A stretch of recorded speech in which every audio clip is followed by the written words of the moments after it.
நீங்கள் நம்புவீங்களா? 1 ஹவர் ஒரு லைஃப் வந்து சேஞ்ச் பண்ணிரும் அப்படின்னா, ஒரு வருஷம் இல்லைங்க, ஒரு மாதம் இல்லைங்க, ஜஸ்ட்டு 1 ஹவர் தான். அப்படித்தான் ஒரு பையனோட லைஃப் வந்து 1 ஹவரில் சேஞ்ச் ஆயிடுச்சு.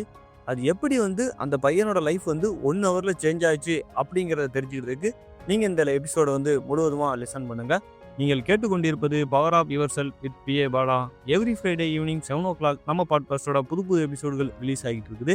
அதை நீங்கள் மிஸ் பண்ணாமல் இருக்கிறதுக்கு நம்ம பாட்காஸ்டோட எப்போதும் இணைந்திருங்க. நம்ம எபிசோடுக்கு போகிறதுக்கு முன்னால் ஒரு சின்ன அனௌன்ஸ்மெண்ட் மட்டும் கொடுத்துக்கிட்டேன். நம்ம இந்த எபிசோடு அப்படிங்கிறது பல மாதங்களுக்கு அப்புறமா கொடுக்குறோம். அதுக்கு காரணம் என்ன அப்படின்னா, என்னோட அடுத்த புத்தகம் வந்து எழுதி முடிச்சிருக்கிறேன். அது இன்னும் கூடிய விரைவில் வந்து ரிலீஸ் ஆக போகுது. அந்த புத்தகத்தை பற்றிய ஃபர்தர் அப்டேட்டை நம்ம அடுத்தடுத்து வரக்கூடிய எபிசோடில் நம்ம பேசலாம். இப்போ வாங்க நம்ம எபிசோடுக்குள்ளே போகலாம்.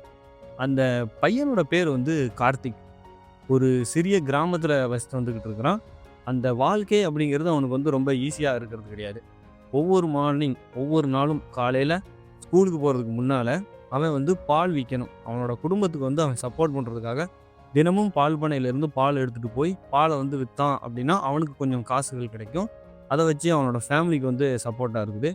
அதே மாதிரி சாயங்கால நேரம் ஒவ்வொரு நாளும் என்ன பண்ணுவான்னா, அவனோட வீட்டுக்கு தேவையான தண்ணீரை வந்து வெகு தொலைவில் இருந்து அவன் வந்து கொண்டு வரணும். இதே மாதிரி அவன் வேலை எல்லாத்தையும் முடிக்கும்போது பார்த்தோம்னா ஆல்மோஸ்ட் நைட் வந்து ரொம்ப லேட் ஆயிரும். பட் அவனுக்கு வந்து ஒரு சின்ன ஆசை ஒன்று இருக்குது, ஒரு டீச்சர் ஆகணும் அப்படின்னு. பட் அவனுக்கு டைம் அப்படிங்கிறது இல்லை. ஏன்னா எல்லா வேலையும் முடிக்கும்போது ஆல்மோஸ்ட் அவனுக்கு வந்து நைட் ஆயிடுது. ஸோ அவன் ஒரு தீர்மானம் ஒன்று எடுக்கிறான். நம்ம வந்து எல்லா வேலையும் முடித்ததுக்கப்புறம் ஒரு மணி நேரம் நம்ம வந்து தினமும் படிக்கலாம் அப்படின்னு சொல்லி அவன் டிசைட் பண்ணுறான். அந்த 1 ஹவர் அப்படிங்கிறது எல்லாரும் தூங்கி முடிச்சிருவாங்க. இவன் எல்லா வேலையும் முடிச்சுட்டு அதுக்கப்புறம் அந்த புத்தகத்தை எடுப்பான். அந்த 1 மணி நேரம் தான் அவனோட உலகம். அந்த 1 மணி நேரத்தில் தன்னோட ட்ரீமை அச்சீவ் பண்ணுறதுக்காக பல போராட்டங்களுக்கு அப்புறம் அந்த 1 ஹவரில் உட்காந்து அவன் படிச்சுக்கிட்டு இருக்கிறான். பட் இதை தெரிஞ்சுக்கிட்டு அவனோட ஃப்ரெண்ட்ஸ் எல்லாருமே என்ன சொல்லுவாங்க அப்படின்னா, அவனை பார்த்து சிரிப்பாங்க, கேலி கிண்டல் பண்ணுறாங்க. தேவையில்லாமல் உன்னோட டயத்தை வந்து நீ வேஸ்ட் பண்ணிக்கிட்டு இருக்க, பகல் ஃபுல்லாக வேலை செஞ்சுக்கிட்டு இருக்க, நைட்டு ரெஸ்ட் எடுத்தோமா உன்னோட அடுத்த நிலைமைக்கு போனோமான்று அப்படின்னு சொல்லி அவனை வந்து கேலி கிண்டல் பண்ணுவாங்க.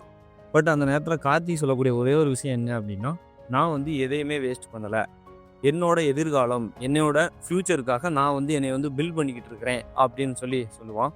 கொஞ்சம் யோசித்து பாருங்களேன், அந்த இரவு நேரம் வந்து ரொம்ப அமைதியாக இருக்கும். அங்கே கேட்கக்கூடிய ஒரே ஒரு சவுண்ட் என்ன தெரியுமா? அவன் அந்த புத்தகங்களை அப்படி திருப்பும்போது அந்த பேப்பரில் வரக்கூடிய சத்தங்கள் மட்டும்தான் கேட்கும். அதுவும் ஒரு சிறிய விளக்கின் வெளிச்சத்தில் தான் அவன் வந்து படிச்சுக்கிட்டு இருப்பான். சில நாட்கள்லாம் பார்த்தோம்னா அவன் வேலையை செஞ்சு முடித்து ரொம்ப டயர்டாக இருப்பான். ஆல்மோஸ்ட் வேண்டாம் இன்னைக்கு நம்ம ஸ்கிப் பண்ணிடலாம் அப்படின்னு யோசிக்கும் போதும் அவன் மைண்டில் வரக்கூடிய ஒரே ஒரு விஷயம் என்ன அப்படின்னா, 1 ஹவர் இந்த 1 மணி நேரம் தான் என்னோட ட்ரீமுக்கான ஒரு நேரம், என்னோட எதிர்காலத்துக்கான நேரம் அப்படின்னு எப்போதுமே அவன் கிவ் அப் பண்ணாமல் தொடர்ந்து படிச்சுக்கிட்டே இருந்தான். நாட்கள் வாரங்களாயின, வாரங்கள் மாதங்களாயிடுச்சு. அவனோட தொடர்ந்து உழைப்புக்கு வந்து ஒரு மிகப்பெரிய இடம் கிடைக்க போகுது. ஒரு நாள் ஒரு ஃபைனல் எக்ஸாம் முடிஞ்சிருச்சு. எல்லாரும் கிளாஸ் ரூமில் ரொம்ப ஆர்வத்தோடு இருக்கிறாங்க, யார் வந்து ஸ்கூல் டாப்பராக வருவாங்க அப்படின்னு. ஸ்டூடெண்ட் ஒவ்வொரும் அவங்களுக்குள்ளே நீ தான் வருவேன்னு சொல்லி பேசிக்கிட்டு இருக்காங்க. அந்த நேரத்தில் அந்த டீச்சர் டாப்பரோட நேம் அனௌன்ஸ் பண்ணுறாங்க. அதுதான் கார்த்திக். அந்த கிளாஸ் ரூமே ரொம்ப அமைதியாகிருச்சு. அந்த டீச்சர் அவனை கூப்பிட்டு அவனை பாராட்டுறாங்க. உன்னோட கடின உழைப்புக்கு ஒரு சரியான வெற்றி கிடைச்சிருச்சு அப்படின்னு. அந்த நேரத்தில் கார்த்திக் மட்டும் இல்லை, அந்த ஸ்கூலில் இருந்த எல்லா ஸ்டூடெண்ட்டும் நிறைஞ்சது ஒரே ஒரு விஷயந்தான், நம்ம ஒரு விஷயத்த தொடர்ந்து செஞ்சோம் அப்படின்னா கண்டிப்பாக வந்து வெற்றி பெறலாம் அப்படிங்கிறத எல்லாருமே வந்து புரிஞ்சுக்கிட்டாங்க. கொஞ்சம் நீங்கள் இந்த ஸ்டோரியை கேட்டதுக்கப்புறம் யோசித்து பாருங்கள். ஒரு வெற்றி அப்படிங்கிறது நம்ம வந்து எல்லா விஷயத்தையும் வந்து பர்ஃபெக்டாக பண்ணணும் அப்படிங்கிறது கிடையாது. இது வந்து மேபி ஏதாவது ஒரு சின்ன விஷயமா இருக்கலாம். அதை வந்து மனசார ஒவ்வொரு நாளும் நம்ம செஞ்சோம் அப்படின்னா கண்டிப்பாக வந்து எல்லாராலையுமே வந்து வெற்றி பெற முடியும். அந்த 1 ஹவர் அப்படிங்கிறது மேபி உங்களுக்கும் வந்து ஒரு 1 ஹவர் நீங்கள் டெய்லி ரீட் பண்ணுறதா இருக்கலாம், இல்லை டெய்லி உங்களுக்கு பிடிச்ச ஒரு விஷயத்தை வந்து நீங்கள் ப்ராக்டிஸ் பண்ணுறதா இருக்கலாம், இல்லை உங்களுக்கு தேவையான ஒரு விஷயத்தை வந்து நீங்கள் லேர்ன் பண்ணுறதா இருக்கலாம். அந்த 1 ஹவர் தான் நீங்கள் இன்றைக்கி எங்கே இருக்கீங்கிறதுக்கும் நாளைக்கு நீங்கள் எதிர்காலத்தில் எங்கே போக போகிறீங்க அப்படிங்கிறதுக்கான ஒரு பாடமாக இருக்கும். இன்றைய தினத்தில் நீங்கள் ஒரு சாதாரண ஸ்டூடெண்ட்டாக இருக்கலாம், இல்லை சாதாரண ஒரு ஒர்க்கராக இருக்கலாம். பட்டு நீங்கள் டெய்லி 1 ஹவர் நீங்கள் ஸ்பெண்ட் பண்ணீங்க அப்படின்னா அந்த 1 ஹவர் தான் எதிர்காலத்தில் நீங்கள் ஒரு மிகப்பெரிய சிஇஓ ஆகிறதுக்கோ இல்லை மிகப்பெரிய ஒரு பிஸ்னஸ் மேன் ஆகிறதுக்கோ ஒரு பாலமாக இருக்கும். ஸோ அப்போதுமே வந்து நீங்கள் வந்து ஐ டோன்ட் ஹேவ் டைம், எனக்கு வந்து நேரம் இல்லை அப்படின்னு சொல்லவே சொல்லாதீங்க. இங்கே நேரம் வந்து இருக்குது. அதை வந்து நம்ம சரியாக பயன்படுத்தணும்.